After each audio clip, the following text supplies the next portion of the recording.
Социјалдемократскиот сојуз продолжува со своите неинвентивни пресконференции, преполни со неточни информации, лаги и манипулации. Људмил Спасов денеска излажа дека наводно владата сакала да ги стави во мирување студиите по македонски јазик.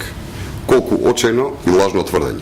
Ниту владата, ниту ВМРО ДПМН нема ниту намера, ниту некаков план за да ги запре студиите по македонски јазик. Напротив, сите институции се залагаат и ќе се залагаат за промоција на македонскиот јазик. Нешто што е став и на ВМРО ДПМН. Људмил Спасов е типичен представник на една така наречена елита, која што се градеше во претходниот систем, составен од разни универзитетски професори, академици, доктори, директори, така наречени експерти кои што сметаат дека го имаат природното право да владеат и да управуваат со животот на сите граѓани.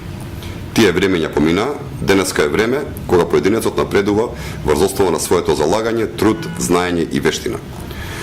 Очигледно дека ваквите манипулации се својствени на семејството Спасови и тие во суштина одработуваат агендата на оние структури кои што им овозможиле да напредуваат во своите кариери. Дедото професор, таткото професор, малото синче, асистентче во Надеж и така натаму. Тие времења на предавање на функциите од колена на колена, драги колеги, поминаа. Људмил Спасов, наместо да држи вакви неточни пресконференции во работно време и наместо да се труди да се додворува на структурите во партијата за да извлече некаква полза за својот син, малиот Сашко Спасов, можеби во намера синчето да стане професор на државниот универзитет, потребно е да се врати на своето работно место, односно да работи она за што е платен од парите на граѓаните.